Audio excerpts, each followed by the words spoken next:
নমস্কার, কেমন আছেন সবাই? আশা করি প্রত্যেকে ভালো আছেন।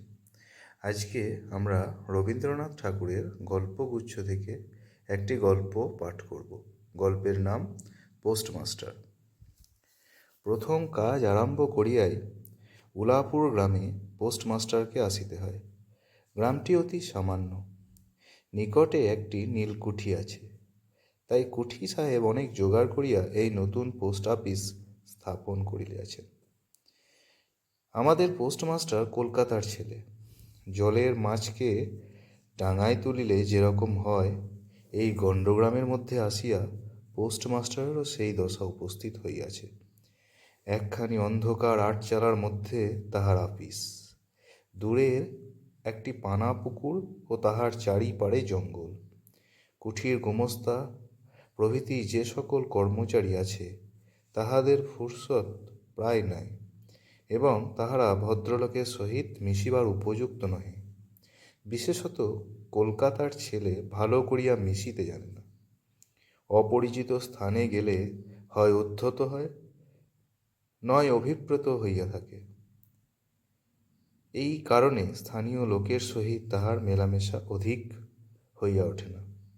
অথচ হাতে কাজ অধিক নাই। কখনো কখনো দু একটা কবিতা লিখিতে চেষ্টা করেন। তাহাতে এমন ভাব ব্যক্ত করিয়াছেন যে সমস্ত দিন তরু পল্লবের কম্পন এবং আকাশের মেঘ দেখিয়া জীবন বড় সুখে কাটিয়া যায়।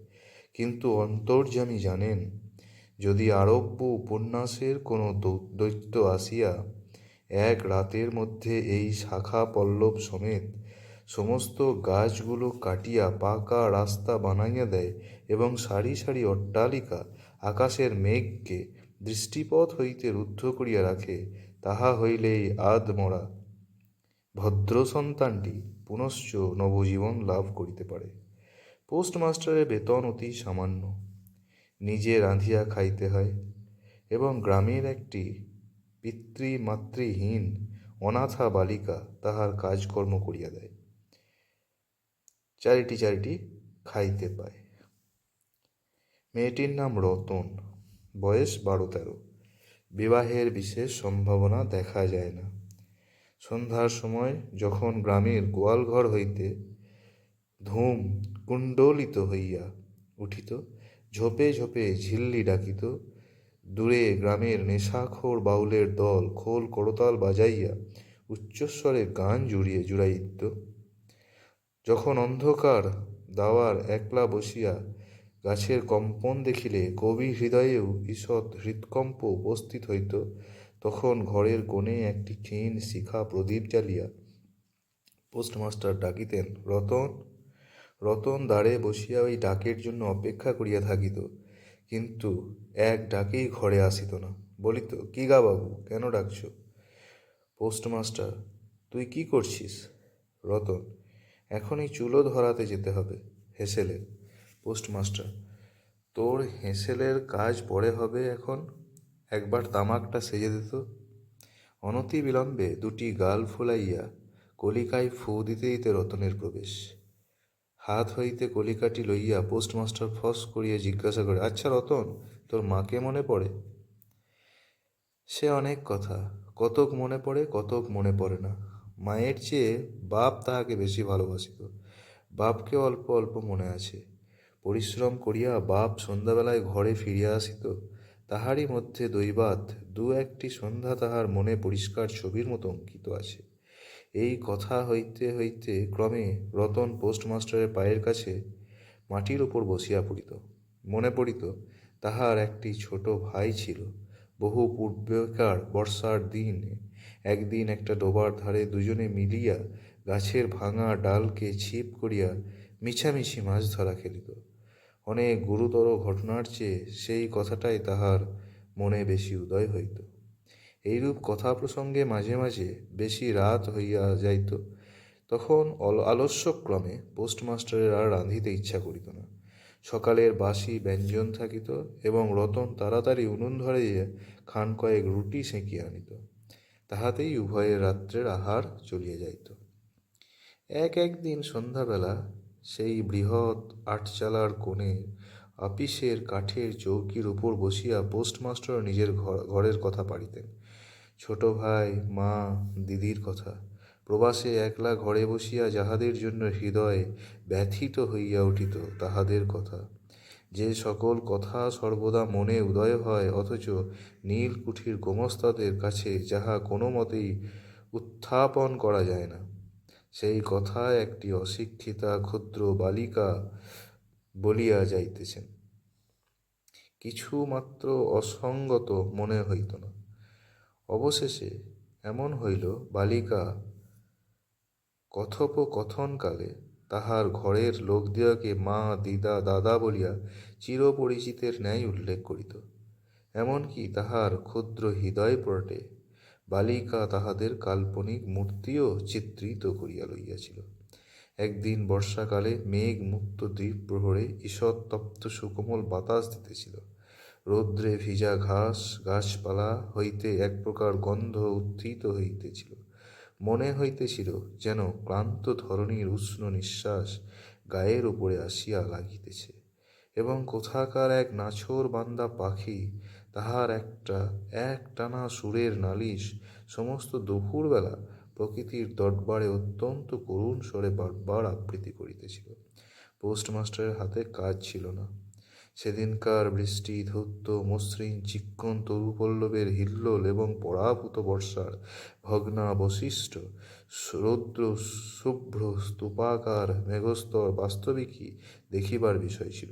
পোস্টমাস্টার তাহা দেখিতেছিলেন এবং ভাবিতেছিলেন, এমন সময়ে কাছে একটি কেহ নিতান্ত আপনার লোক থাকিত, হৃদয়ের সহিত একান্ত সংলগ্ন একটি স্নেহ পুত্তলী মানব মূর্তি।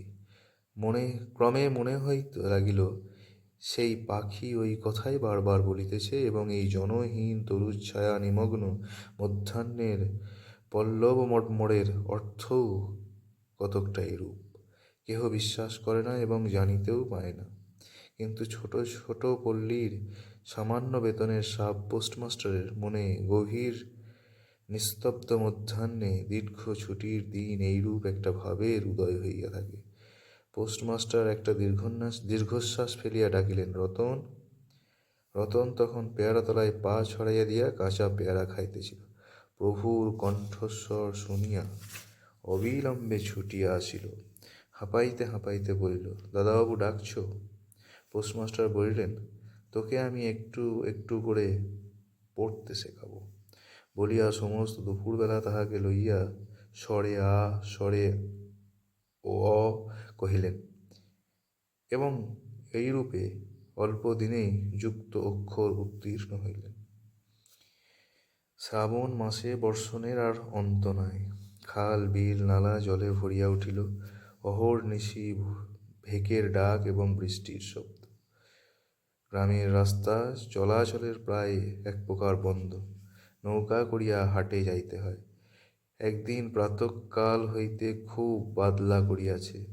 পোস্টমাস্টারের ছাত্রীটি অনেকক্ষণ দ্বারের কাছে অপেক্ষা করিয়া বসিয়াছিল, কিন্তু অন্য দিনের মতো যথাসাধ্য নিয়মিত ডাক শুনিতে না পাইয়া আপনি খুঙ্গি পুঁথি লইয়া ধীরে ধীরে ঘরের মধ্যে প্রবেশ করিল। দেখিল পোস্টমাস্টার তাহার খাটিয়ার ওপর শুইয়া আছে, বিশ্রাম করিতেছে মনে করিয়া অতি নিঃশব্দে পুনশ্চ ঘর হইতে বাহিরে যাইবার উপক্রম করিল। সহসা শুনিল, রতন। তাড়াতাড়ি ফিরিয়া গিয়ে বলিল, দাদাবাবু ঘুমাচ্ছিলে? পোস্টমাস্টার কাতর স্বরে বলিলেন, শরীরটা ভালো বোধ হচ্ছে না। দেখ তো আমার কপালে হাত দিয়া। এই নিতান্ত নিঃসঙ্গ প্রবাসে ঘন বর্ষায় রোগকাতর শরীরে একটুখানি সেবা পাইতে ইচ্ছা করে। তপ্ত ললাটের ওপর শাখা পড়া কোমল হস্তের স্পর্শ মনে পড়ে। এই ঘোর প্রবাসে রোগ যন্ত্রণায় স্নেহময়ী নারী রূপে জননী ও দিদির পাশে বসিয়া আছেন, এ কথা মনে করিতে ইচ্ছা করে, এবং ওই স্থলে প্রবাসীর মনের অভিলাষ ব্যর্থ হইল। বালিকা রতন আর বালিকা রইল না। সেই মুহূর্তে সে জননীর পদ অধিকার করিয়া বসিল, বৈদ্য ডাকিয়া আনিল, যথা সময়ে বটিকা খাওয়াইল, সারা রাত্রি শিয়রে জাগিয়া রইল, আপনি পথ্য রাঁধিয়া দিল, এবং শতবার জিজ্ঞাসা করিল, হা গো দাদাবাবু, একটুখানি ভালো বোধ হচ্ছে কি? বহুদিন পরে পোস্টমাস্টার ক্ষীণ শরীরে রোগশয্যার ত্যাগ করিয়া উঠিলেন। মনে স্থির করিলেন, আর নয়, এখান হইতে কোনো মতে বদলি হইতে হইবে। স্থানীয় অস্বাস্থ্যের উল্লেখ করিয়া তৎক্ষণাৎ কলিকাতায় কর্তৃপক্ষদের নিকট বদলি হইবার জন্য দরখাস্ত করিলেন। রোগ সেবা হইতে নিষ্কৃতি পাইয়া রতন দ্বারের বাইরে আবার তাহার স্বস্থান অধিকার করিল, কিন্তু পূর্ববৎ আর তাহাকে ডাক পড়ে না। মাঝে মাঝে উকি মারিয়া দেখে পোস্টমাস্টার অত্যন্ত অন্যমনস্কভাবে চৌকিতে বসিয়া আবার খাটিয়ায় শুইয়া আছে।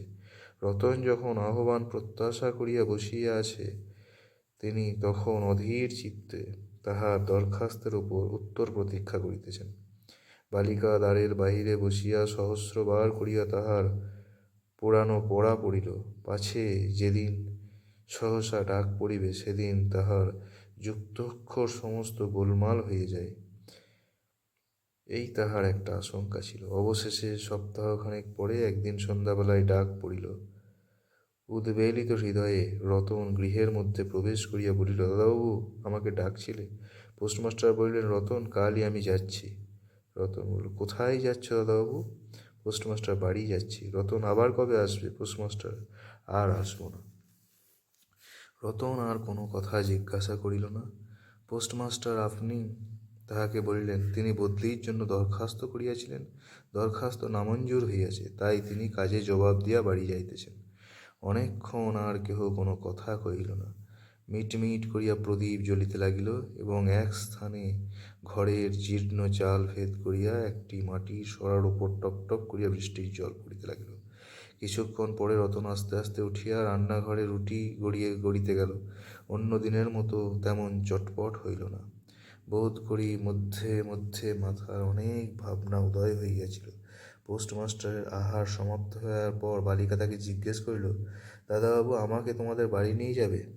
পোস্টমাস্টার হাসিয়া কহিলেন, সে কি করে হবে?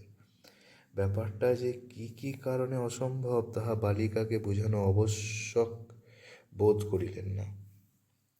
সমস্ত রাত্রি স্বপ্নে ও জাগরণে বালিকার কানে পোস্টমাস্টারের হাস্যধ্বনির কণ্ঠস্বর বাজিতে লাগিল। সে কি করে হবে? ভোরে উঠিয়া পোস্টমাস্টার দেখিলেন তাহার স্নানের জল ঠিক আছে। কলিকাতার অভ্যাস অনুসারে তিনি তোলা জলে স্নান করিতেন। কখন তিনি যাত্রা করিবেন সে কথা বালিকা কি কারণে জিজ্ঞাসা করিতে পারে নাই। পাছে প্রাতঃকালে আবশ্যক এই হয়, এই জন্য রতন তত রাত্রে নদী হইতে তাহার স্নান জল তুলিয়া আনিয়াছিল। স্নান সমাপন হইলে রতনের ডাক পড়িল। রতন নিঃশব্দে গৃহে প্রবেশ করিল এবং আদেশ প্রতীক্ষায় একবার নীরবে প্রভুর মুখের দিকে চাইল। প্রভু কহিলেন, রতন, আমার জায়গায় যে লোকটি আসবেন তাকে বলে দিয়ে যাব, তিনি তোকে আমারই মতন যত্ন করিবেন। আমি যাচ্ছি বলে তোর কিছু ভাবতে হবে না। এই কথাগুলো সে যে অত্যন্ত স্নেহগর্ভ, দয়ার্দ্র হৃদয় হইতে উত্থিত, সে বিষয়ে কোনো সন্দেহ নাই। কিন্তু নারী হৃদয় কে বুঝিবে? রতন অনেক দিন প্রভুর অনেক তিরস্কার নীরবে সহ্য করিয়াছে, কিন্তু এই নরম কথা সহ্য করিতে পারিল না। একেবারে উচ্ছ্বসিত হৃদয়ে কাঁদিয়া উঠিয়া কহিল, না না, তোমার কাউকে কিছু বলতে হবে না, আমি থাকতে চাই না। পোস্টমাস্টার রতনের এরূপ ব্যবহার কখনো দেখে নাই, তাই অবাক হইয়া রহিলেন। নতুন পোস্টমাস্টার আসিল, তাহাকে সমস্ত চার্জ বুঝাইয়া দিয়া পুরাতন পোস্টমাস্টার গমনোন্মুখ হইলেন। যাইবার সময় রতনকে ডাকিয়া বলিলেন, রতন, তোকে আমি কখনো কিছু দিতে পারিনি, আজ যাবার সময় তোকে কিছু দিয়ে গেলুম, এতে তোর দিন কয়েক চলবে। কিছু পথ খরচা বাদ রেখে বেতনের যত টাকা পাইয়াছিলেন পকেট হইতে বাহির করিলেন। তখন রতন ধুলায় পড়িয়া তাহার পা জড়াইয়া ধরিয়া কহিল, দাদাবাবু, তোমার দুটি পায়ে